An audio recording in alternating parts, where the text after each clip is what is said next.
What is it that defines greatness in a man? What is it that makes a man rise to the top of his profession? A man to be dominant in the world of sports, the world of combat sports. It takes heart, it takes determination, it takes that fire to get into the ring and to fight over and over. Very few achieve that greatness, but this man here, Ramon Diamond Dekker, has achieved that and more. A veteran of over 197 fights, Dekker has fought all over the world and achieved a position very few fighters have achieved. He has done it by raging against his opponents, by devastating his opponents, by using his punching, by using his heart, by using his absolute sportsmanship. Ramon Dekker has proven time and time again why he is among the greatest legends in the history of the martial arts. I'm here, my name is Stephen Quadros, I am the fight professor. Joined with me is Fred Royers, the WKA middleweight champion, and you know Ramon Dekker quite well, don't you, Fred? I've seen Ramon come up through the ranks at 12 years of age. He was a young man with an ambition, a man with a drive, and once he started to get the feeling of what he could do, he really rose to greatness. He is probably the most respected Falang foreigner in Thailand, fighting like the Thais. He fought them all. He fought them on their rules, in their land, in their rings, and he beat them. Yeah, I think that Dekker is one of those kind of guys where he liked the challenge of fighting the best. And let's go down and talk to Ramon Dekker, the man behind the knockouts. Hello, my name is Ramon Dekkers. I'm from Breda, Holland. I'm 33 years old. I've been fighting for 20 years. I had almost 200 fights. I won 175 fights, 90 by KO. I am 8 times world champion, kickboxing and Thai boxing.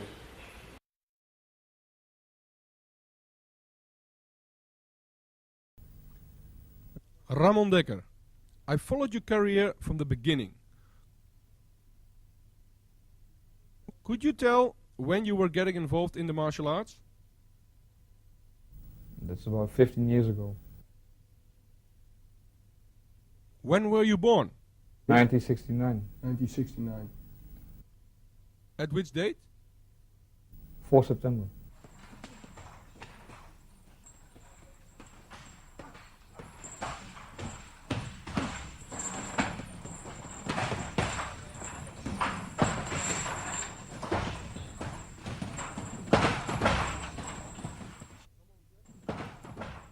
You have a very impressive list of fights. You fought over 200 times, and many of them you fought in Thailand under Thai rules. Of course you make a living of your sport. What are your hobbies, Ramon? Are there any specific hobbies you have? No, not specific. Just the normal things in life. Go out with friends? Go out with friends, drink, have some fun. Have some fun. Yeah. That's it, basically. So you're a very normal guy? Yeah, I am.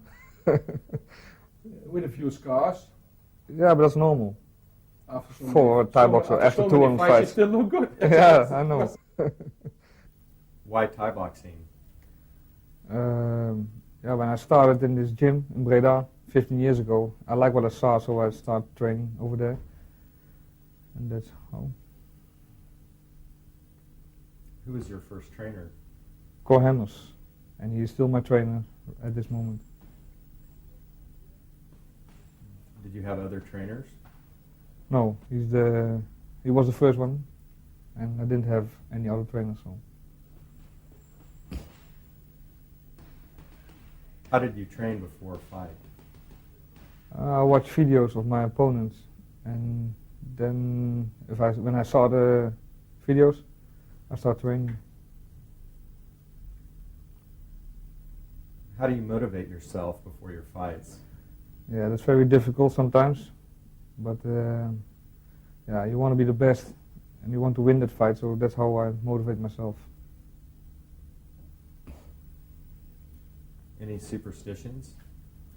No, I'm not so superstitious. Maybe my opponents are, but no, I'm not. What was your best fight? Yeah, I think my best fight was against Koban when I knocked him out in the first round in Bangkok, Thailand. Oh yes, it was definitely the best moment for Dekker. Dekker at his finest. He got Koban in trouble, and Fred, he went for that finish. Well, Koban was never knocked out before, and this was a huge surprise for the Thais.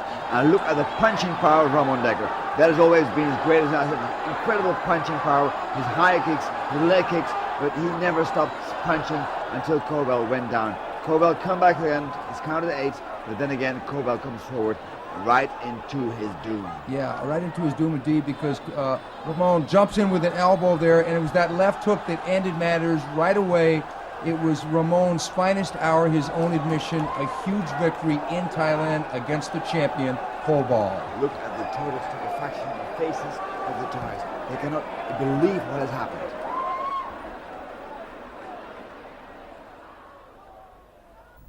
Worst fight? I don't have any worse fights. So. Toughest fight? Also against Koban. I fought him 4 times, and they were all very tough fights. What was your most beautiful fight? When I won the world title against Nampong in Amsterdam. And yes, it was Dekker at his most beautiful. It was Dekker with that punching and Dekker with that beautiful left hook as he lands right here and puts the tough Thai on the deck. And Dekker was fighting in his hometown, Fred.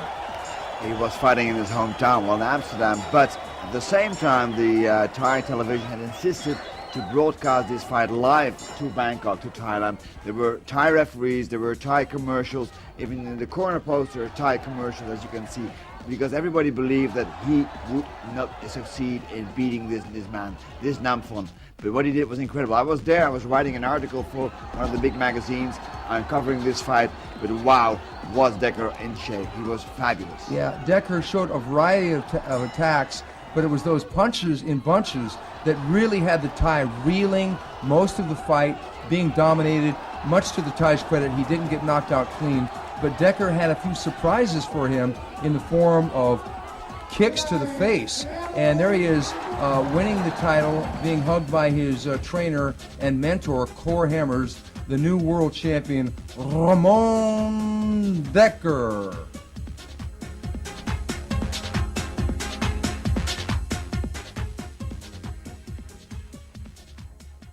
What was your nicest and worst memory of fights or fighting?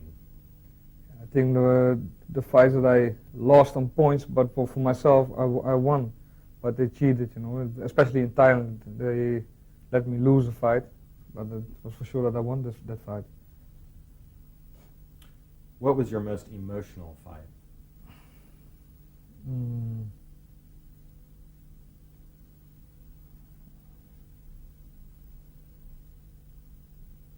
I don't know. Which championship was most important to you? My first world title fight. It was in France against a Thai, a number 1 of Thailand. I won the fight on points. Yeah, it was a very tough fight also. So. How has the sport of Thai boxing changed during your career? I think it's more professional now. In the beginning, when I started 15 years ago, it was more, everybody fights everywhere. It was more smaller. The location was smaller, not so much money. Now everything is more organized. Bigger promoters, more people, more money. You have many fans. How do you feel about being an example for your sport? Yeah, that feels very good. That people appreciate what you're doing and looking up to you, and that I'm an example for them. You fought your way to the top, then injuries set in and set you back for a time before you eventually came back to the top. Tell us about your injuries, training, endurance, everything that put you back on top. Mm-hmm. It was a very tough time then, because I had 6 operations in 2 years. Because my ankle was very, I don't know exactly what happened with my ankle, but after 200 fights almost, my ankle was finished. And it was tough after 2 months in the hospital. Yeah, training for 3 months. very tough at that time. So, but in 2 years' time, I get back to the same level. And as soon as Dekker was well, he was back in the gym, working like a madman, on the heavy bag, doing the repetition necessary to develop his power, and also working many drills with partners. Dekker, being an astute student of the craft, knew how to work not only by himself, but also with that ever-important training partner. One thing you see is that Dekker is very controlled. He can fight like a devil. But at the same time, he can always train in a very precise and astute way. He is really a scientist of the art. Absolutely. And one thing about Dekker is that it's the constant repetition of the technique to develop the technique. He's not just some free-swinging wild man in there. He is a cold-blooded technician with the intention to terminate. Now this is with Cor Hammers, his trainer and stepfather, who is working the pass with him. And you can see the enormous power that Dekker already possessed at that time. I mean, this man was 63 kilograms, and he fights and punches and kicks like a heavyweight. It's really incredible the way he fights, the way he works. Yeah, I had a special schedule with my trainer, Cor Hammers. We train in a special way to get me back in the fighting, on the fighting level.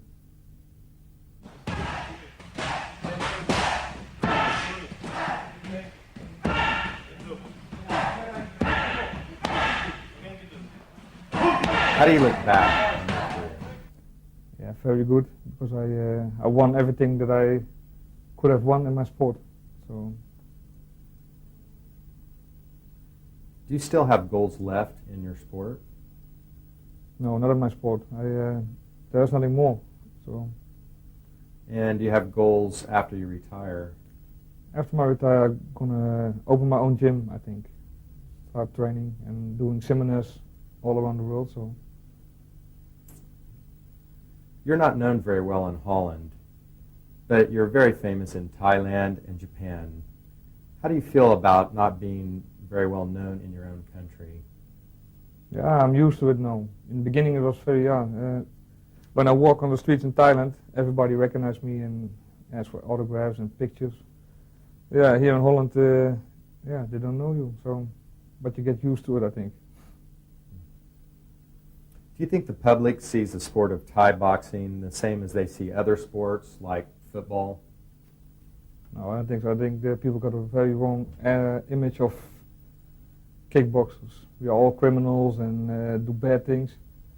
But I think it's the wrong impression they got. I think we are top sporters, training hard, training every day, and watch what we eat and how we eat.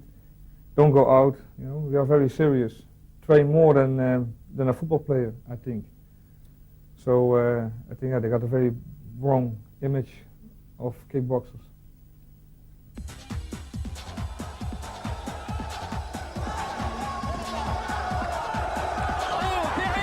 Terrible série des deux mains de Dekkers à la face de Joël César qui aura un mal fou à se remettre de ça. Il titube et ça va être très difficile pour lui.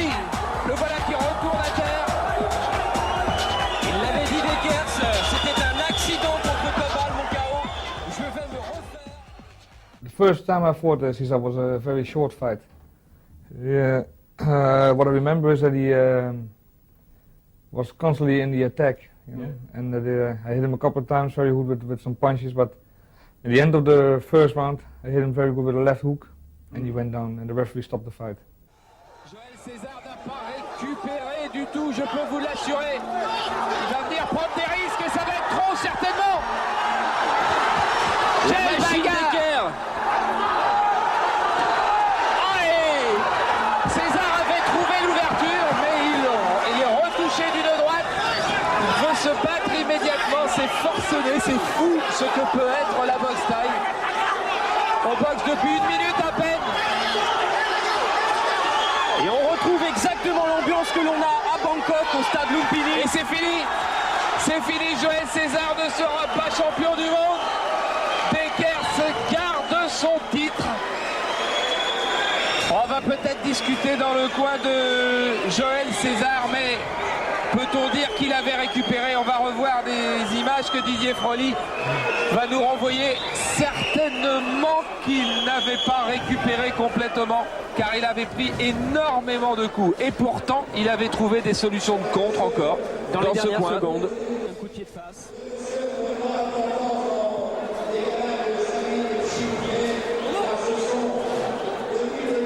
Ces images sont quand même à la limite de faire peur, tant en 1 minute et demie, ils se sont donné 2 coups. Il n'y aura pas eu besoin de mettre un seul coup de coude pour abréger le combat. Regardez encore cette droite, celle-là est terrible. C'est la première fois que Joël César va à terre là dans cette reprise. Et maintenant, bon, il semble avoir un peu récupéré, mais il avait pris beaucoup de coups. Donc dans cette catégorie des poids welter, Joël César n'est pas champion du monde. Le champion du monde reste le Hollandais Ramon Dekkers. It was quite funny. The friends wanted to have their rematch. They wanted to have revenge. Yeah. One month later was it? I think it was 1 month later. I know we all went to Paris. You, me, and about 100 fans from Holland. The atmosphere was very special. Everybody came with orange caps, jackets. We had the year 1988 and Holland just won the European Championships in soccer. Before the fight, we show you running around Paris and the Eiffeltoren and Arc de Triomphe. I can remember the fans were more tension than you, Ramon. Everybody knew Cesar trained as a madman before this rematch fight. And again, it was his hometown, Paris, France, where the fight took place. Did the victory in the first fight give you an extra impulse for your destructive performance? Yeah, also, but because they wanted to have the rematch, 1 month later I knew that it wasn't good, you know. It was better for Cesar also if he trained longer and had some more fights between. Yeah. But he wanted everything too fast, so it happened. It was almost the same as the first fight. I knocked him out in the 3rd round this time. Yeah.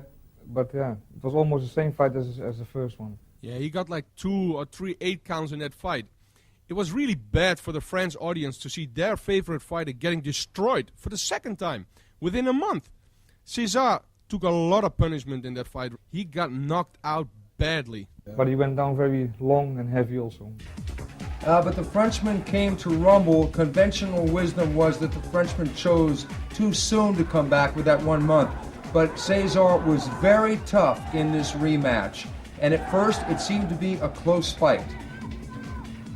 You can see that Cesar has been training, especially in the clinch, trying to get the better of Ramon Dekkers there. The referee, the famous Kronksak, who is a very famous fighter himself.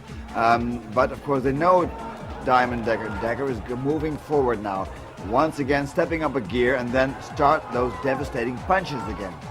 But Cesar hung tough, and he was going to be determined to take this into the late rounds and try and get Dekker tired. It was a fight fought with elbows, as you can see. The elbows by Dekker, of course, he's very well versed in them. He knows how to use the elbows. Good punches there. Few kicks though.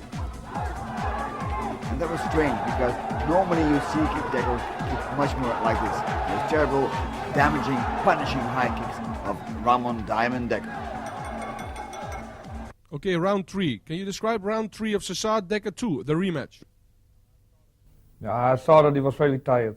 He became very tired. His hands were getting lower and lower. So I knew that if I hit him once, he was going down. So just waiting, just a moment of time. So at the end of round 3, I hit him with a left hook. No, it was a right uppercut and then a left hook, and he went down and finished. Cesar was doing good, but only being lured closer to his doom as Dekker initiated his punching and kicking assault in that 3rd round. Many had thought that Cesar had come into this fight too soon, only keeping that 1 month break. He should have had at least 90 days, but Dekker was coming in with only one intention, and that was to end this fight even quicker than the first fight. Ramon will not be denied. You can see the sheer determination of the young man, the man they call Diamond Dekker, with the face of an angel, with the spirit of a fighter. Dekker is now getting really, really much too strong for the poor Cesar, who is being rescued by the referee. And Cesar was under immense pressure in his hometown to win this fight, and thus the 1 month layoff but it was Dekker who knew he had his number. At this moment, Dekker probably couldn't have been beaten by any man alive in his weight division. That's so true. That's so true. And he has been an example for so many people, Diamond Dekker, in his weight division, but also outside that. Ramon Dekkers is really the superb example of a fighter who is really on top of his medal. Even the desperation elbows there by Cesar could not stop the crushing defeat by Dekker with that right uppercut and left hook. It was all over. Dekker had done it again in 1 month's time, had pretty much proven everyone right. It was too soon for Cesar to climb back into the ring with the diamond. You see almost the chilling efficiency with which he works. He stands there, he looks, he never lets his opponent off the hook. It's always there, the hands, the crushing punches, the punishing power. 1, 2, 3, 4, 5 punches. Always a sequence of it, and there he goes. He knocks him out cold. Out cold indeed. And that's it. The fists of the legend, Ramon Dekkers.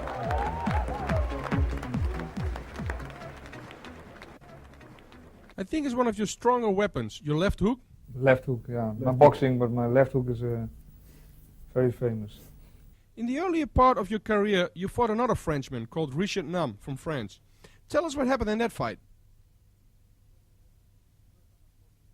The first time I fought Richard Nam, it was in France, and then I was a B-class fighter, and he was already European champion. Yeah, but I didn't know that.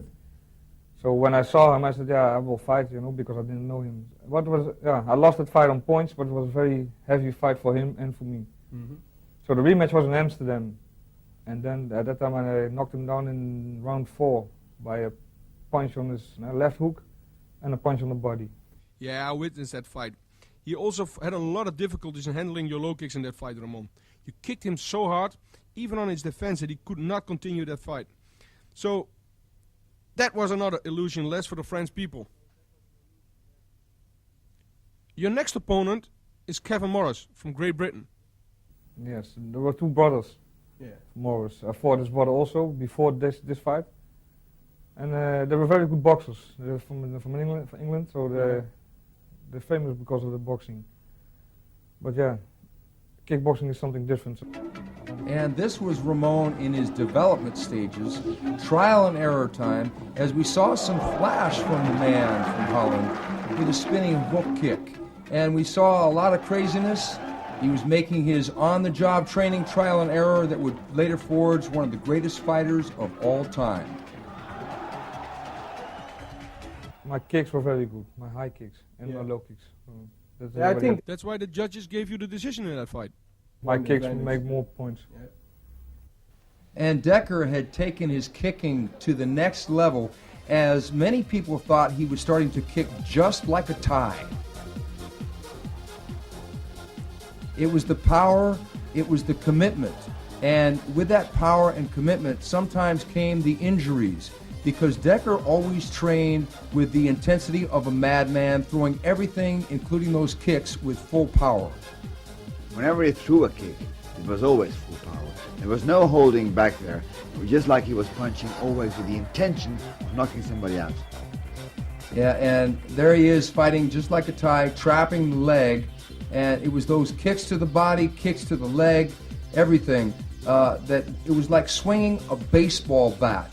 Dekker was renowned not only for those devastating punches, but also those hammers below the waist, those shins of steel, of which he would occasionally set up with the punches and then blast the low kick occasionally. He was really becoming feared for that power. One of the reasons why he had so many injuries in his later years on his shins and on his ankles were because of these kicks. There was always full power behind them, and he didn't care if somebody blocked it. Of course, those kicks were so fast, usually they could not be blocked. But when they were blocked, then of course the injuries were usually quite grave. But that did not deter Ramon Dekkers. He kicked anyway. Yeah, and what he did was he would actually try to kick through his opponent. And the opponent's legs definitely fell prey to that. He would crack guys open time after time again. And the people, what they got with the name Ramon Dekkers, they started to shiver, thinking that they had to go in the ring with this demonstration of destruction. Then there is this other English opponent by the name of Kevin Morris, who takes you on. What happened in that fight? Yeah, he was very afraid, running around, and I gave him some good punches, but after that he started running and he didn't want to fight anymore, so he quit.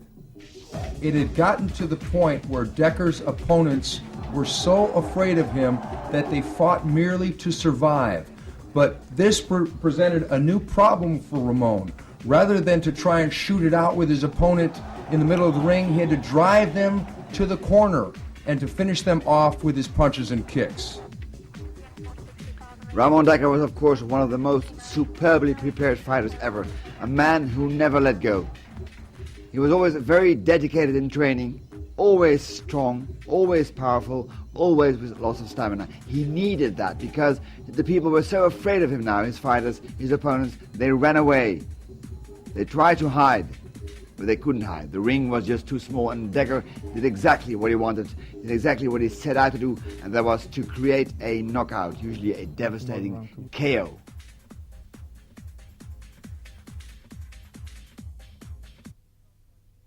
You start fighting in the Netherlands at some big events, promoted by me, Cor Hemmers and Tom Haring.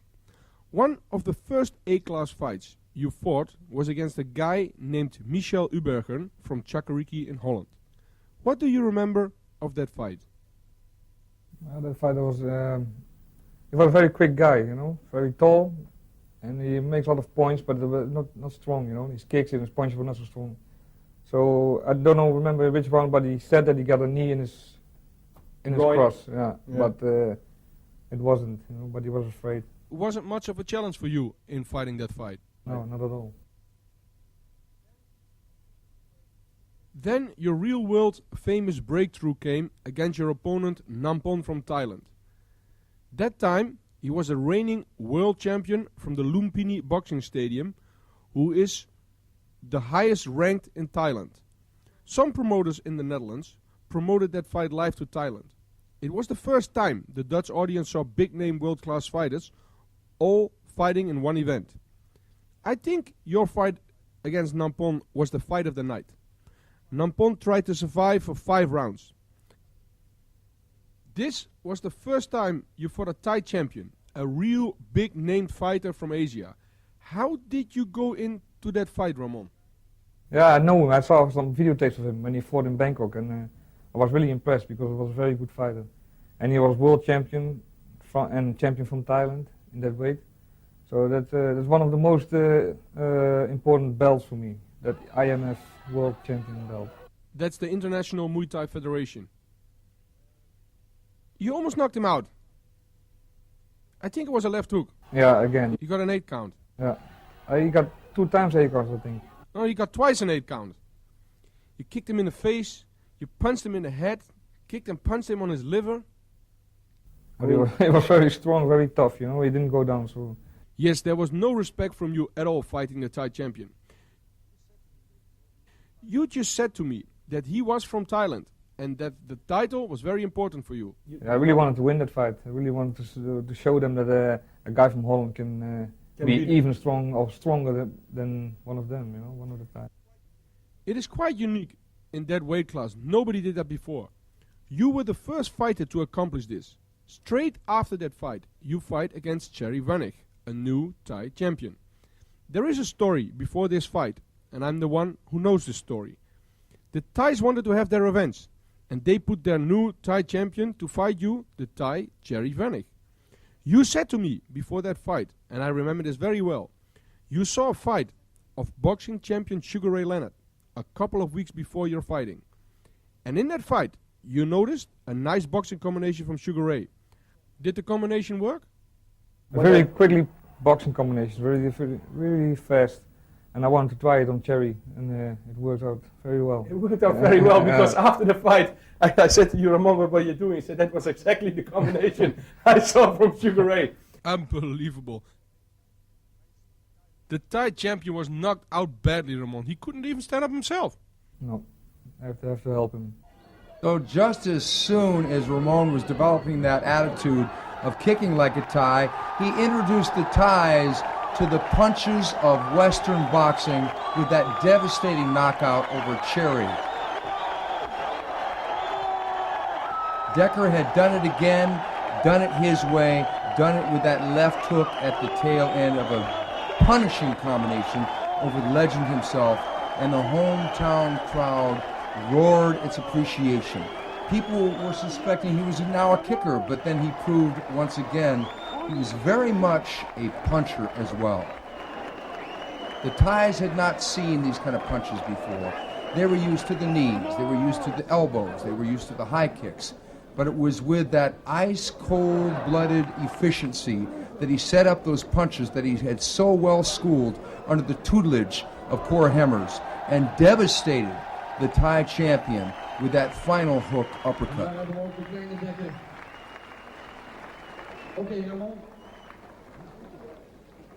Dekker was now becoming a legend around the world, and the Thais wanted him beaten badly. So did this young chap.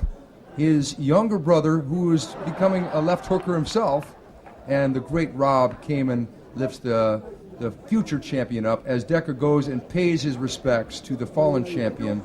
Dekker, always the consummate sportsman, had nothing personal against the Thais, but I think the country of Thailand wanted a bit of payback. At that point, they really were getting nervous, and they invited you to Thailand for the first time. First time, was the first time, yeah. Nampon, Nampon. the rematch. Rematch, and they asked if I want to bring the belt with me, but I didn't. You know you were going to get robbed. Yeah, but it was a very good fight, and it was the first time with elbows and everything. It was your first time in Thailand fighting with elbows? Yeah, with elbows. On their rules. What did this huge crowds and media do to you? Did it have any effect on you? Yeah, it was not normal, you know. The first time when I saw that, I was really impressed. And it was in April, that was what I remember. It was very hot, it was a record. There were 40 degrees or something, you know. And yeah, it was very, very hot. That humanity, did it do something with you, Ramon? Did it take a lot away from your conditioning? Yeah, we trained in Rob Kaman, had a house over there. We trained at his place. I remember. Yeah, and he was fighting also. And Michael Leo fought, and we went all to Thailand. So you prepared at Rob Kaman's house? Yeah. So you're in Thailand with a temperature of 40 degrees. It's your first fight in Thailand. How much did these factors take something away from your capacity as a fighter? I felt better because Yes? yeah, I felt better. When it's so hot, and for me it's no problem to fight with that temperature. No, but I also think maybe the preparation did a lot during that fight. Yeah, I trained only 1 week in Thailand. Before I trained in Holland, and 1 week before that fight I trained in Thailand. Did you know immediately that you couldn't win on points in Thailand? Obviously you saw fights in Thailand and knew that a Phalang, which is a Thai word for foreigner, could hardly win on points in Thailand. We all saw fights where the foreigner fought for 5 rounds and won at least 4 from the 5 rounds, but still would lose the fight on points.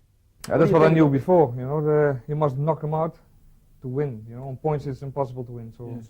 but that's difficult to fight also. If you know that if you don't knock him out, you lose. That's difficult. So you start really putting pressure to force the knockout. too much. Yeah, too much pressure, and you're getting if you're fighting too much for the knockout, you. Now a knockout comes naturally, but if you try to force the knockout, you can walk into a punch yourself. That's a boxing and Thai boxing law. I saw that fight and I think you won all 5 rounds, Ramon. Yeah, normal European rules. I won. Yes, you would have won easy.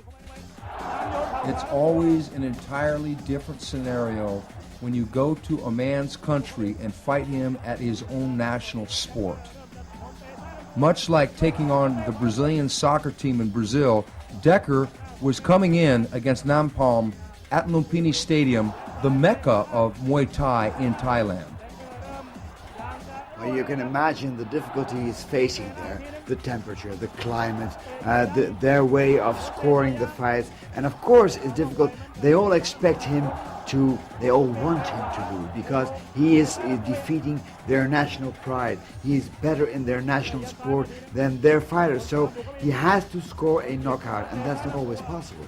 Yeah, and the funny thing is that under Muay Thai, the kicks and the knees are, as you said before, counted more in the scoring. So Dekker had his own unique way of imposing his will, but the Thai was playing to the crowd, and Dekker, even though he was game, was not going to get his decision this particular night. The Thai was doing everything he could to keep that fight within the rules and within the scoring of the native culture and within the scoring of Muay Thai itself. And even though Dekker tried some very fancy schmancy techniques, the Thai only was amused, and the judges themselves were not amused as they awarded the victory to the Thai, and Dekker, in his heart, probably wanted some more of that man again. Did the crowd think that Dekker had won? We don't know, but many people around the world thought that he had. There is this other fight, which has been broadcasted all over Asia and Europe, and I think that was the fight where your name became really terrifying, your fight against Koban. Koban was at that time the biggest name from Thailand. He had never been knocked out. He knocked out opponent after opponent. I think at that moment you fought him. He was also the reigning world champion boxing by the WBC. It turned out to be one of the most impressive trips for the whole Team Dekker when we all went to Thailand to watch your fight against Koban. Yeah. It was a rematch, because I fought Koban a couple of months before in Paris. I know about that story. Yeah. Yes. And now they want to have a rematch in Thailand against Koban. Yeah. Yeah. I knew that I have to knock him out. I have to do everything to win this fight. So I think they made a mistake, Ramon. yeah, a big mistake because I know in Paris you weren't yourself. You had a lot of personal problems. You were not able to train for at least 3 weeks before that fight. The Thais thought after the victory from Koban in France, finally we have an opponent who can beat Dekker for our own audience in Thailand. What happened in that fight, Ramon? What happened? I gave him almost 25, 30 punches on his head before he went down. But he didn't come up. I won that fight knockout first round. Now, Koban had thought going into this fight that he was the man who had Dekker's number. He had stopped him before in their previous meeting. But Dekker was probably angered by losing that decision to Nampalm, so he wanted to make a crisp and clear impression in the minds of all those in Thailand. And impression he would as he knocked the champion down with a flurry of unanswered punches.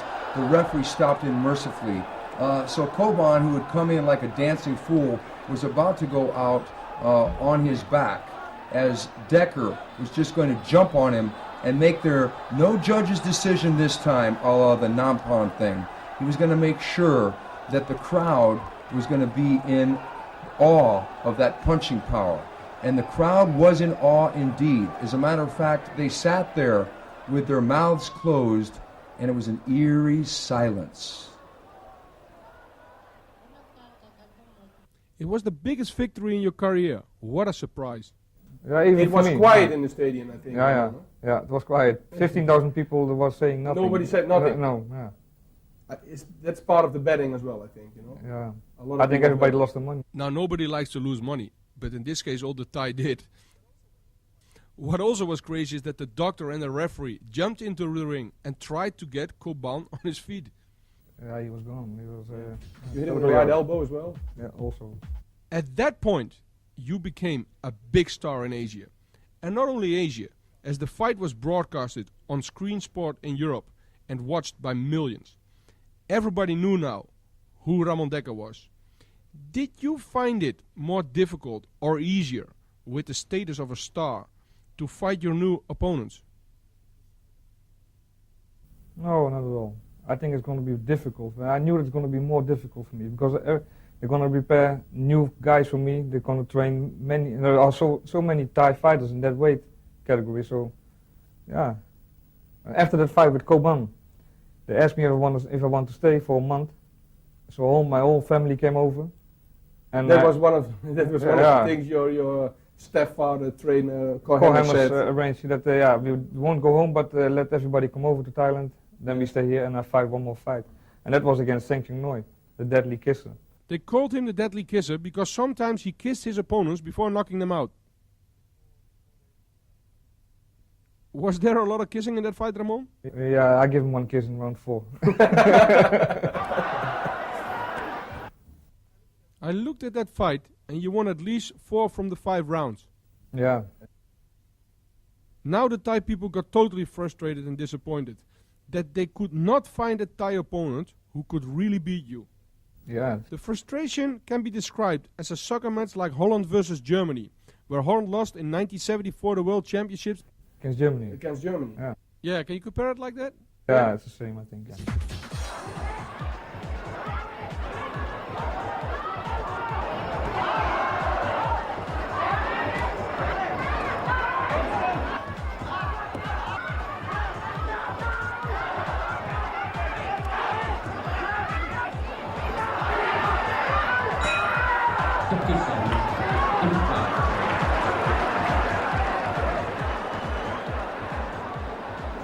Ramon Dekkers was now becoming the fastest rising star in Thailand in Muay Thai, and he was being matched against the best. But that rising fame was a dual-edged sword. The Thais paid good money to see him fight, yet in some ways they did not want him to win, as he did not win such fights as against the legendary Santanoi. Dekkers would try to play the game as well as he could, try and be tactical, try and fight like a Thai, try and use the point system in his head, and it was very hard for him to win on points in Thailand at that time. Well, time and time again, he met this problem, trying to do his thing, trying to beat the Thais at their own game. But of course, they had become very fans of him as well. It became so difficult for him to train there that people came and watched the way he was training. People were sitting down and writing down the things he and his trainer were doing there in Thailand. So we had a very strange situation that the Thais were learning to train the way that Dekkers was training. And some of the Thais who had suffered defeats at the hand of Dekkers had sent a message to other Thais to follow, including Santanoi, that if you fought aggressive against this young man from Holland, that you might end up, as Koban did, flat on the deck. So they started to fight more conservatively and to hope for those decisions, because it was very hard for anyone to stop Ramon Dekkers at that time, including this man, the deadly kisser, Santanoi. Even though he tries for those elbows to try and open up a cut, it's really a conservative match that he tries to fight. He doesn't try to go for the finish at all times. Well, Ramon Dekkers had become so popular and so famous in Bangkok, in Thailand, that if you arrived in Bangkok and you go up to a taxi driver, you say you're Dutch, the first thing they would say is Ramon Dekkers, Diamond Dekkers. That name had become a legend. And it was a legend for such wars with punches, with kicks, with knees, elbows. And even though he would cut the Thai, he would seemingly win the fight, and he would initiate his own attack, fight at will. The benefit of the doubt was always given to the hometown boy, and it had to be frustrating on one half, but on the other hand, Dekkers just liked to fight, and he liked the adulation he was getting from the fans. The people on the street were just absolutely enamored with this blonde-headed European. Well, you can see here that he's really dictating the pace of the fight. He's cutting Santanoi, and even though he is so much stronger, he is dictating the fight, they still made him lose the fight. And it was sometimes frustrating, but on the other hand, he knew that if he didn't knock him out, he would lose the fight. But I think in his heart, he knew that the fans were behind him. He knew that the people around the world knew what the reality of the situation was. Any good sportsman knows that sometimes to play the game, you have to deal with some extremely strange circumstances around, and politics can be a factor. It's very hard to get a hometown decision, especially in Thailand.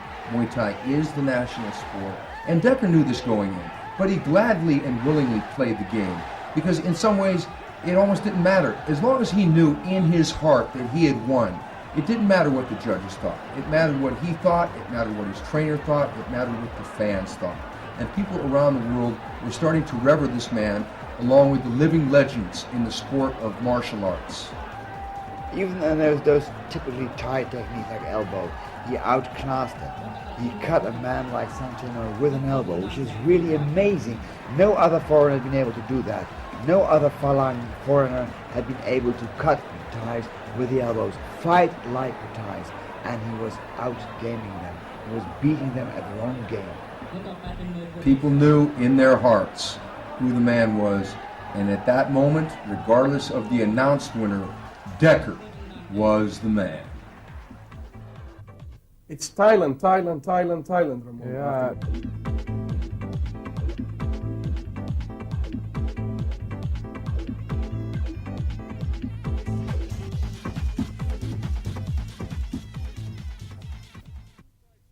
A new Thai champion is created. One of the newest champions goes by the name of Sak Mong Ko. You fought him twice, I think. What happened in that fight, Ramon? I fought him only once. You fought him once? Only once, yeah. It was in Thailand? In Bangkok. And I heard that he had 6 different trainers before my fight. 6 different trainers trained him, especially for me. Yeah, to knock me out, but that never happened, you know. You were still standing at the end of round 5. Yeah, again. I think it was a bloody fight as well. Yeah, I got an elbow in round 4, I think. But he received some elbows as well and lost a lot of blood. It was one of the most bloodiest fights I ever saw. How did you experience these fights in Thailand? Fighting with elbows, the newest Thai champion #1 again on their list. Did you find them getting stronger? Did you find more difficulties in fighting that many different new Thai champions? Yeah, the fight is starting to fight different, you know. In the beginning it was only kicking, but now they're starting to being more complete. Yeah, starting more boxing, elbows, kicking. Yeah, even they're going to make punches to the body, liver punches. Yeah, they look a lot of videos from me, from my fights, so they try to imitate me. So you changed the fighting style in Thailand? Yeah, I think so, yeah.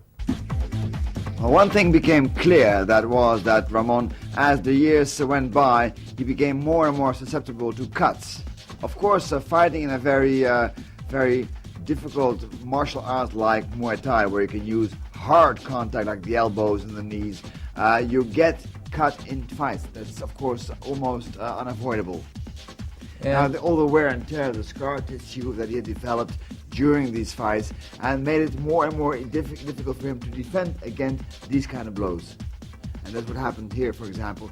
One elbow just opened up a huge cut on the side of his head, which resulted finally, of course, in him losing a fight. But Dekker would always come back and never be deterred by the blood.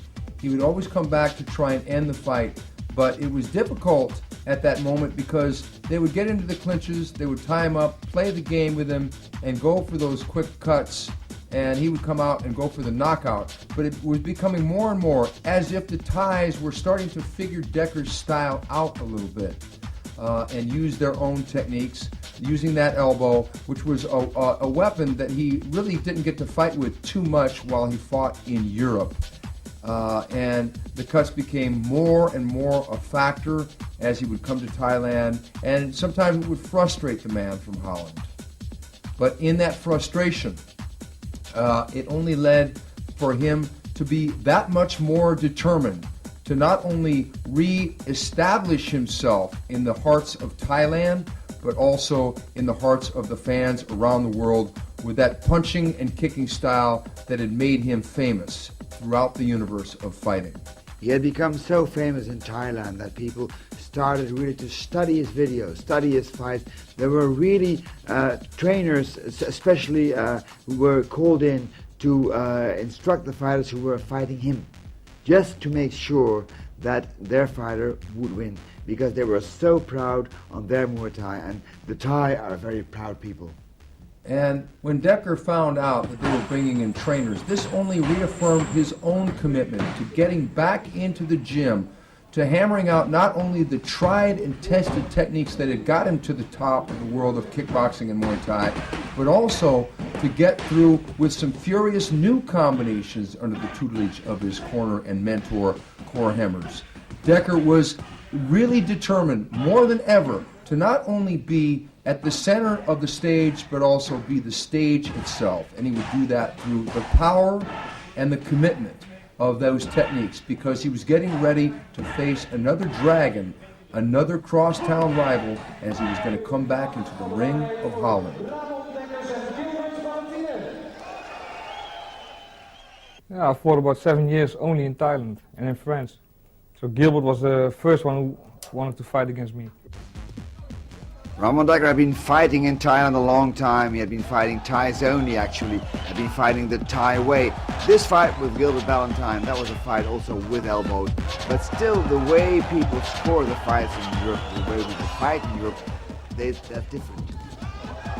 And he found out that an injury which had plagued him already during training suddenly opened up in this fight once again. But it was Gilbert's unorthodox fighting style that really caused people alarm, in that Dekker had been fighting these Thais, but Gilbert was giving him angles, giving him crazy moves, giving him all different kinds of things. And even though Dekker had controlled the fight, it was that annoying injury that Noel Vandelhoven had given him as a little present 1 week before this fight that came back to haunt him in this fight. Controversy surrounded the decision of this fight, but Gilbert has done quite a bit of good work in this fight. In that crazy, rangy, wild, unorthodox spinning techniques, Valentine did get the win on this particular night, but it wasn't all that they were going to see. They were going to see each other again. Yeah, it was an easy fight for me. And it was with elbows, Thai rules. Yes. I had a cut on my eye, but it was not from Gilbert, because 1 week before that fight, I trained with Noel van Heuvel in my gym, and he cut me with an elbow. Many considered you as a winner in that fight. Valentine was a student of Tom Haring, and Haring was president of his own organization. He had his own judges, and there was a lot of controversy. Yeah. Many people speculate that the first 3 rounds of the fight you gave Gilbert enough problems, especially with your elbows. Yeah, if you see, I fight really like a Thai in that fight. You know, I don't kick, only kicks, not so many punches, but only kicks to his body. Yeah, that was the way I fought the last 7 years in Thailand.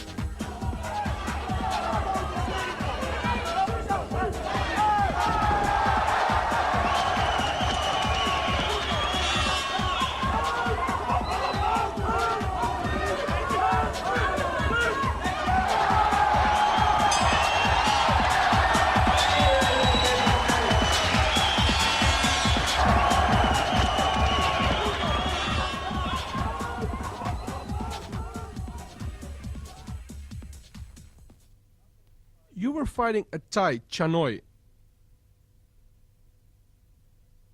an elbow specialist who lived in Germany at that time.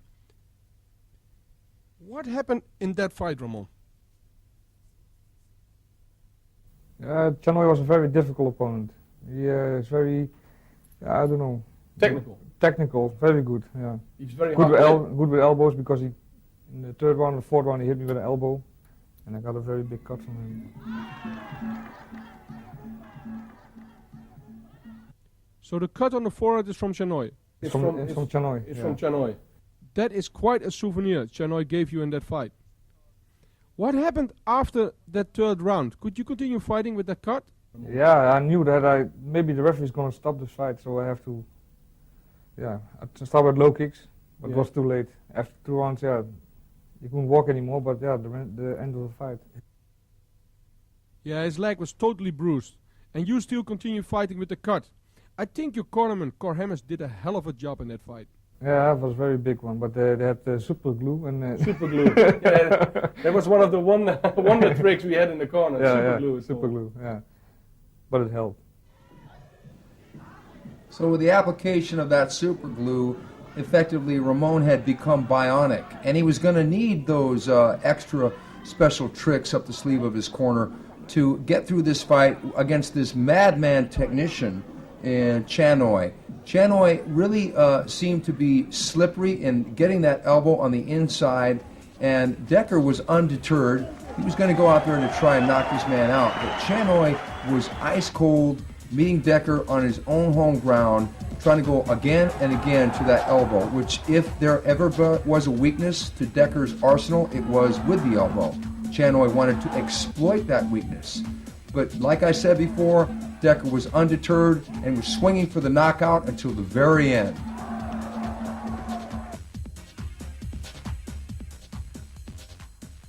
After that fight, the next adventure, and you could describe it as an adventure, it could be said that this whole thing could be like a highlight story by itself. Your fight against Horono, an American Thai fighter. He had some Negro blood. His father was a Negro, American from the Navy. Now, it was the king's birthday. I remember they picked us up at the hotel at 4 o'clock in the afternoon. They picked us up in a small bus. The air conditioning was broken and it was extremely hot that day. We sat in the bus with 9 people. Orlando Wheat, Rob Kamen, you, me, Cor, Liufat, just to name a few. We drove about 3 hours through the middle of Bangkok.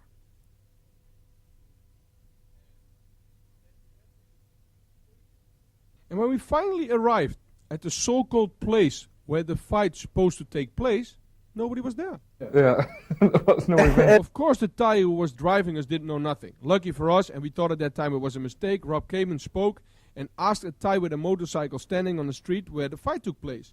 His answer shocked us. He said we were at the wrong stadium. So they drove us for another 2 hours. But now, of course, we knew it was on purpose. With 9 people in a small bus, with no air conditioning and a temperature outside of 40 degrees. Now we had to cross this lake. Do you remember this? Yeah, I remember that. Yeah, sure. You remember me crawling out of the window and saying that we're all going to drown? I think that it is these type of stories which makes it worth to live the life we did. Yeah, after it's funny, you know, you can laugh, but before that it's not normal. Before it takes you way out of your concentration. Yeah, sure, because when we arrived there, I came out of the bus, I had my tape in and did some warming up. And then you had to sit in the ring on your knees for at least an hour after that 5-hour drive in a small van with no air conditioning. Yeah. It was the king's birthday with a live audience record of over 100,000 people, and broadcasting was done live in Thailand and throughout the whole of Asia. It turned out to be a very good fight with an even matchup. Did you study it especially for Horono? I saw some fights from Horono on tape, and I knew that he had some very good elbows, so yeah. I have to watch out for them because I had enough scars. So yeah. You didn't need another one. No. And Ramon was not one to avoid a tough challenge. Where his last opponent had been more of a technician, Arona was just a windmill of flurry and activity that could match Dekker almost power for power. Whereas Ramon would start to build up a lead early on, it was Arona that would come raging back with his own elbows, and it was that left elbow that was a deciding factor. And this was possibly one of Dekker's greatest fights, because in some ways, even though they were throwing everything in the kitchen sink, including this Terminator by the name of Arona, Dekker was now bringing out the very best in his opponents from Thailand. You can see the frenzy with which Arona is attacking. He's an incredibly strong fighter, and he knows that if he would be able to beat Dekker, everlasting glory would be his. Once again, the left elbow of Arona is trying to hit those weak scar tissues on the face of the Dutchman. But look how clever Dekker is defending himself. But he has a tough time. He has a real tough time with this motivated Thai, with this terrible fighting machine by the name of Arona. And this fight went back and forth. It had so many turns and twists. They were trading with the kicks to the face. They were just blasting each other, trying in earnest to knock each other out the whole way, and Dekker was blasting him to the front kick, to the chin, everything he could. Both men, they tried clowning with each other. They tried tricks up their sleeves like spins. It was really an affair where there was a lot of pride at stake, a lot of ego at stake, and with all the respect they had for each other, they were trying to get the victory and to ride on that name on their resume. A victory over one or the other was going to be a solid thing. Dekker had his hands full that night in Thailand, but so did Arona. No other foreigner had ever been able to put such an impressive mark on their sport, Muay Thai, as Ramon Dekkers. But in this fight, you could see the best coming out of both. You see the cut with Rono, you see the cuts with Ramon Dekkers, and both won it so badly. This definitely was one of the best fights on many people's list of top fights ever in Muay Thai. Now, how did you feel going over there with so many Dutch fans, really knowing that you beat your opponent on points, but lost to a judge decision all the times? Or do you think, oh well, I have the tape and everybody can see I won clearly? Yeah, that's but it's bad for your motivation, you know, because before the next time you think, yeah, if I don't knock him out, I lost this game already, you know. Mm-hmm. So it's difficult. Next fight against Deschamps, you knocked him out. No more point decisions. Yeah, I think so. Yeah. More aggression and pressure fighting in Holland? Yeah, especially if you fight against a Thai in your own country, then you think, yeah, now, yeah, I can lose now, you know. I think that fight was in Rotterdam against Deschamps, Yeah. the Thai fight. Yeah, I hit him very hard on his body, on the liver. Liver punch. Liver punch, second round. He couldn't stand up. No. Yeah, she faced Ramon Dekkers in Holland, and he was incredibly hard to beat. In front of the hometown crowd, he always seemed so dominant.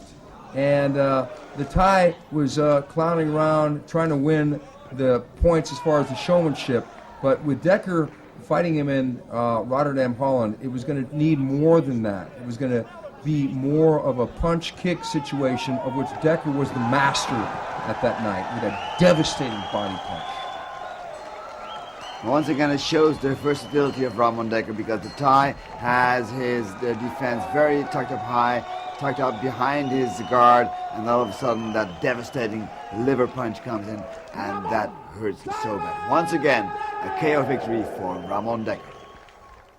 My kicks are left harder, and my punches also. Despite you're right-handed. Yeah. Is that because the way you train? Is there a special way of training? No, I think that's... It's natural. Natural. You're born Yeah, that yeah. way. So you fight first in France, and you had a hell of a fight there. You had a big problem with your ankle. And me, myself, as a promoter from the rematch, became very nervous after seeing that injury. Yeah, I was very injured then. Yeah, you were very injured. And then 1 week later, you had to have this fight, this huge rematch in the Netherlands against Gilbert Ballantyne. Many fighters have that one opponent that brings out the very best in them. In this case, Ramon had the crosstown rivalry with Gilbert Ballantyne. Here in the rematch, Dekker and Gilbert go toe-to-toe for the entire fight. Dekker dealt out punishment, Gilbert dealt out punishment. It was the injuries, though, that had plagued Dekker so many times before this fight, and many thought that he was not going to prevail again, but prevail he did, and with force. But Gilbert wasn't going to give up at all. This is a lot like the classic rivalries in boxing between Sugar Ray Leonard, Roberto Duran, Marvin Hagler, and even in the heavyweights with Joe Frazier versus Ali. The classic opponent. They brought out the best in each other. Two Dutch guys going toe-to-toe. You can see that Ramon is already heavily relying on boxing techniques. Because of all the operations he's had on his legs, he's had, I think, 6 operations in 2 years. He just actually couldn't really kick with his right leg. He had to do it all with the left one, but still punching and kicking and going strong in this fight with Gilbert Ballantyne. Look at the way they eye each other. These two guys, they're just amazing. It's interesting because both these guys on paper have similar styles because they're both punchers. They both like to throw the wild kicks. But when you see the fight in its entirety, you realize that even though they are punchers, they punch entirely different. Ballantyne is in some ways more of a brawler, more of a street fighter, where Dekker is the... Now look here, Ballantyne really tried to snatch this fight away from Dekker, but it was Dekker's heart which eclipsed his injuries. It was that big heart indeed, plus the years of training that he had had. that forged an iron will that even though he was only kicking with that left leg, the pain he was feeling in the right leg did not deter him from taking this win against his crosstown rivalry, Gilbert Valentine. We shouldn't forget that Valentine was a great champion in his own right, a formidable fighter, and to be able to, even at this stage of his career, to wage a war with Gilbert Valentine is really an amazing feat. And I think that there was no bad blood after a while. There may have been at the initial time when they met, the first and even before the second fight. But after a war like this, where these two warriors go toe-to-toe, head-to-head, they gain that mutual respect for one another as Dekker notches the win and gets his revenge against the man from Chacariki, Gilbert Valentine.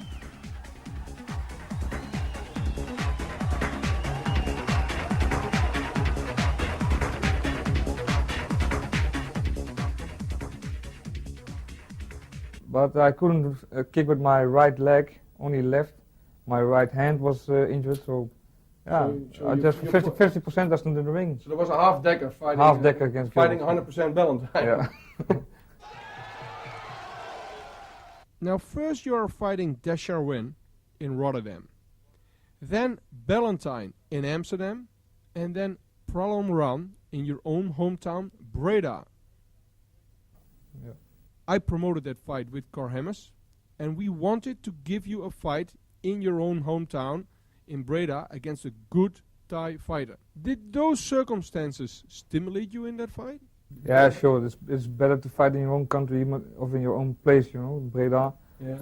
Yeah, all the people who come and watch, yeah, you want to give them a special show, you know, and do your best more than normal, I think. Because you were very aggressive at that fight. Yeah, and, yeah. You know, the Thai just. But didn't I was too aggressive, so the first round and the second round it didn't work, you know. I was too hungry. You wanted to knock him out. Yeah, but the knockout came Naturally. Naturally in round 4. Round three, I Three, think it yeah. was. And Dekker's visits to Thailand became less frequent, but nonetheless, the Thais sometimes would go to him and seek him out in his home turf. And this created sort of a thing where he had to rise up and figure out a way to win. Well, of course, the wear and tear on Ramon was becoming more and more clear. Hundreds of fights, years of wars, that takes a toll. But still, every time, once again, it was again Ramon Dekker who was fighting for his life, fighting for his fans, fighting for his career, because he did not want to give up. He did not want to stop a career that was going so strong, even though he had all these injuries, all these operations. And actually, he was, at this stage of his career already, sort of a handicapped fighter, a man who could actually only kick with one leg. If his surgeon, who had operated on him so many times, would have known that he was still fighting, that he was still using the leg sometimes, for example, what we just saw right now, the right leg, he should not do that. And it was an interesting thing because Dekker fought in some ways not only for himself, for the honor of his legacy, but he fought for the fans. He felt a huge obligation to keep the fans happy because it was the fans, after all, that had led him through such an illustrious career, had paid his bills for him, had paid him the great purses he'd made in his so many fights. So he did feel that obligation, and he felt the obligation to those who had supported him, and he was going to support them by continuing in this miraculous career with win after win, with another crushing, devastating knockout over another very tough Thai fighter. You can see the way he fights. He never gives up. And when he goes once again for a total knockout, a devastating knockout, and a finishing blow. We are now in the year 1989. It is very quiet around the person Ramon Dekker after almost fighting 190 fights. What happened, Ramon? I had an injury on my ankle. I had an infection in Thailand, and something with my bone structure. It's because of all the kicking in 200 fights almost. Mm-hmm. And then the infection, I got it in Thailand, so they almost have to amputate my right leg. So after that, when I recovered, I was afraid for fighting again, you know, because I don't want to lose my leg. Especially to kick with that. Yeah, also. So when came the decision that you wanted to start fighting again? I love fighting, you know, and it's getting better with my legs. So I start training, getting better. Yeah. So then I start fighting again. One of the first fights after that injury is against a Moroccan named Hassan Khazroui, who made a big name by knocking out some popular Thais. You took that fight and it was very exciting to watch. Every round was exciting. Yeah, but because he's a very difficult guy, Hassan Khazroui. Because he came from Taekwondo. He had some very strange kicks, and movements, so something new for me, because I fought all the Thais and everything, and then suddenly against Hassan, you fought totally different. I think it were your boxing skills that dominated that fight. Yeah, I was stronger than him, but my boxing skills were better, so I knocked him out. Yeah, you knocked him down quite a few times, but he showed a lot of heart in getting up every time. You won that fight. How did it feel to win after a long absence against a real upcoming talented fighter like Khazroui? Yeah, I feel good, especially after the injuries, As Dekkers' career advanced, so did his weight, and he was forced to move up not one but two weight divisions. And there were many hungry young lions ready to try and notch a win over this master of the ring. One of these was Hassan Khazroui, a formidable fighter from Morocco who had wonderful leg techniques coming from a Taekwondo background, and he challenged the old master, but it turned out that it was a challenge that he could not really stand up to. It was youth versus experience, but Dekkers also had that power, and it was the power of the punches, the kicks, the knees, as he stalked the younger man later in the match, and he delivered the knockout once again with those huge punches, those devastating punches. And we can see that Dekkers is still using the right leg, the leg he shouldn't be kicking with. Already his stance is a southpaw stance, so he's forced to use his left leg because he sometimes forgets it. He is so used to using that lethal right kick. Once again, the master of disaster, Ramon Dekkers, wins another fight. After that fight, they have to operate me again. I did six operations in 2 years on the same leg. Yeah. And even then my doctor said, it's over, you can't fight anymore. But I got a fighting heart. I want to fight. Yeah. So. At that point, you start changing and developing new techniques to be like more of a southpaw, and you train for other combinations as well? I changed my whole tactic, I didn't kick with my right leg anymore, only with left. Even my punches were different now because I couldn't stand and walk and move on my feet like I'm used to. Okay, the fight against Ryan Simpson, who became another big rising star in Muay Thai in the year 2000. What happened in that fight, Ramon? We went down, same punches, he made a left hook, I made a left hook, going down. But he hit me on my eye. I couldn't see after the knockdown. I couldn't see. I think that was very frightened, because I thought, maybe I'm blind, so I thought, hey, what's this? So. Yeah. Did you find out what it was?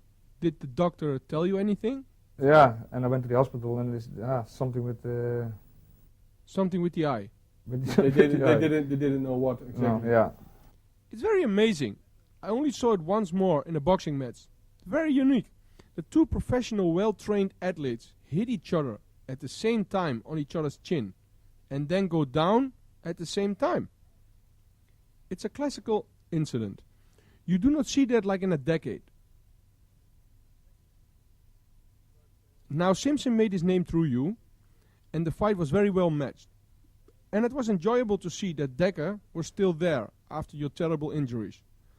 Of course not the old Dekkers, because you could notice your different fighting style and that you did not kick as much anymore. I didn't train it because before that fight, I think it was a month or 6 weeks that I came out of the hospital and was still recovering. Then another new opponent, a Moroccan fighter named Tarzati from Musa Gym. A good fighter who takes you on. Yeah, but it was a tournament. It was only 3 rounds, and normally I start after 3 rounds. It was too short, and it was They gave the decision to Tarzati, although you were warming up. I think if it was 5 rounds, you would not survive it. Yeah. So you are not really a tournament fighter. If it is for 5 rounds, then I Then am it's no yeah. problem. Then Gerald Mamadeus, a world champion full contact, who was starting Muay Thai as well. You knocked him out by leg kicks in round 3. I think it was leg kicks. What happened in that fight? In the beginning, with opponents like Mamadeus, who has the same fighting style like, for example, Kazrui, can be very dangerous. Did you train differently to fight Gerald Mamadeus? Yeah, for every fight I train technically. You know, I watch the videos and I train different. But yeah, he had a big name, Amadeus. He said he kicks very hard, but he's flexible, but not so strong. So you did not find him a strong kicker? No. I think it was in the beginning it was low kicks. He could not take the low kicks, and that is a rule in Thai boxing. You start with low kicks, and then later follow to finish with punching techniques. Then punching, and then I hit him on his head, and the referee stopped the fight. And even though Ramon had been forced to change his style to that of a different fighter, to kick mainly with his left kick and to use a different fighting stance, it was right around this time that he fought a very game Mamadeus, and it was right around this time that that new style started to really come into effect for Ramon. Like so many others, Mamadeus wanted to have this chance to fight against the greatest legend of modern Muay Thai. He wanted to have this chance. He's a great fighter himself, Gerald Mamadeus, but he was still outclassed in some ways. And Dekker, still, against orders from doctors and from most sane people, kept kicking with that right leg because some habits are hard to break. He tried that new style, and the new style was working, but it was that old, tried and true style that he had used so many times for years and years. And even though he was now stepping up in weight and fighting younger men, bigger men, he still always found a way, sometimes the old way, with the hard kicks and the hard punches to defeat the young lions coming up the ranks. Well, just imagine the pain he must have felt delivering every right kick. And the kick just is so, it comes so natural. It's just a movement which has been practicing for so many years. It's not something you can stop automatically. Still he made it, still he did it, and still he fought his fight. Against a very game Gerald Mamadeus, a wonderful, great fighter himself, who couldn't take no more, even the kicks that had this debilitating effect. His right kicks, his right low kicks, always powerful, still probably just as painful to himself as to his opponent. Once again, another KO victory for Ramon Dekkers. There's a lot of fighting in the Netherlands at that point, especially to promoter Mohamed Aitasu, who was promoting in the Netherlands and put on some great fights. Did you like fighting in the Netherlands again at that point? What I mean is there was not a 10-hour flying anymore to Thailand, but just a half-hour drive from your house to the fight. Yeah, also, but I like the flying, you know. Like It's not a problem. No, you like the flying. You didn't like the infections in Thailand, but you like the flying. the flying, not the flies, but the flying. Now your next opponent, you have to fight against Jerry Morris in Holland. Was he a difficult fighter? Yeah, very difficult. Yeah, you know, He runs around. Yeah, he don't attack, you know. He don't want to fight. He was surviving in the ring, running for 5 rounds, and then, yeah, he didn't want to fight. And it was Morris's frustrating style, his defensive countering style, that gave Dekker fits. He didn't want to stand toe-to-toe with Dekker. He wanted to move around. He wanted to use his defense and pick his own shots. And it was mainly a boxing match. Nevertheless, we should not forget that Jerry Morris is a formidable fighter himself, although in this fight he did not fight the way he should have fought against Dekker. On the other hand, he did what Dekker hated. He moved around and scored points. After that fight with Morris, Kazrui challenged you for a rematch. Even though the injuries were starting to plague Ramon on a frequent basis outside the ring, he never brought those injuries inside the ring as excuses. He would always face fighters with full intent, even in rematches. Hassan Kazrui was one of these great fighters that had fought Ramon before and had lost to Ramon, but the press was not very positive after that fight. Well, this time Ramon Dekkers made sure there was absolutely no room for doubt. and no doubt indeed, because no excuses were left after this fight. He got the KO and moved on to his next bout. I won the fight by KO, around 2 or 3, I don't remember. But my condition was very bad because I didn't train at all. I came out of the hospital again. That's another operation, so... So you did not really prepare for that fight? No, I think I trained for only a week, maybe 2 weeks. That was all. You were too strong for him? Yeah, and his chin was not so strong. I hit him very hard on his chin, but... He went down?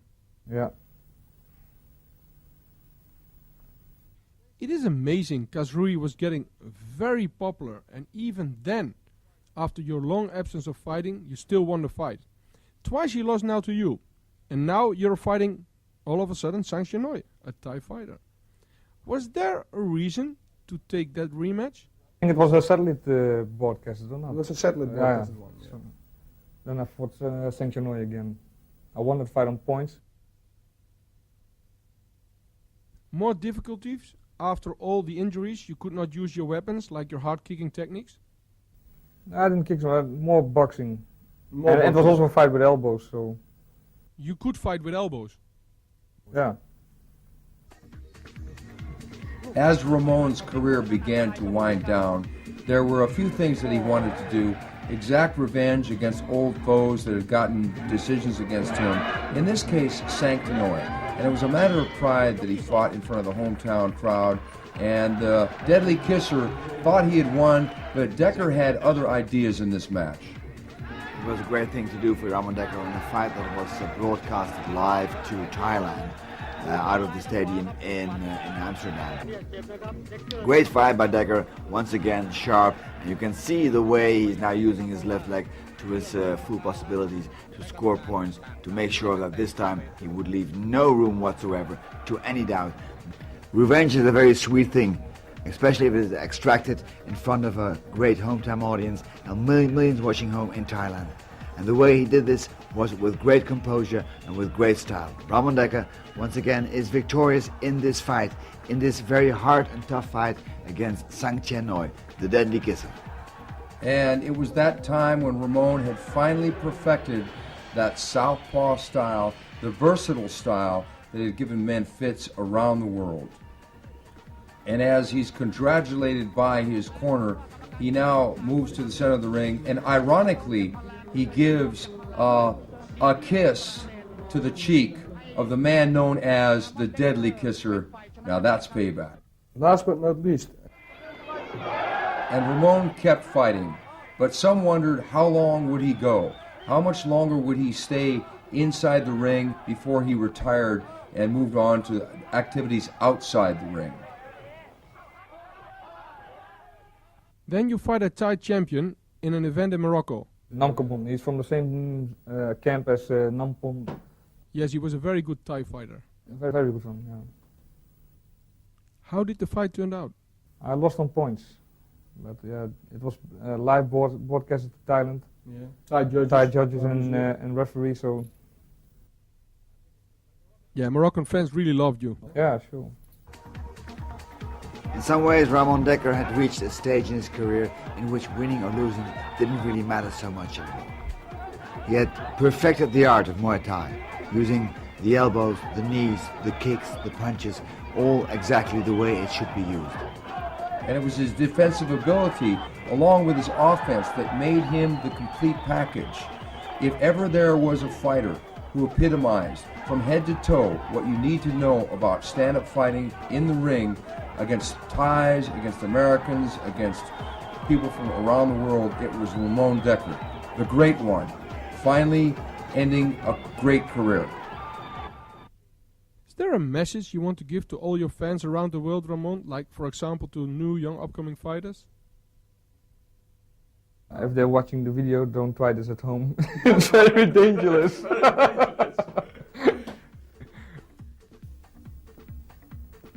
I hope you like my highlight tape. Thank you for watching.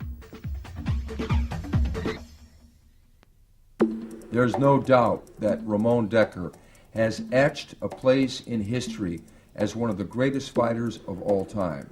I'm Stephen Quadros, I am the Fight Professor, and I've been very proud to have worked opposite my broadcast partner, Fred Royers. Fred, what about this Ramon Dekkers character? Well, Ramon is fabulous, fantastic, and I would like to thank him on behalf of all the Muay Thai community in Holland and all over the world for all the years of pleasure, of excitement, of fantastic experiences that he has given us.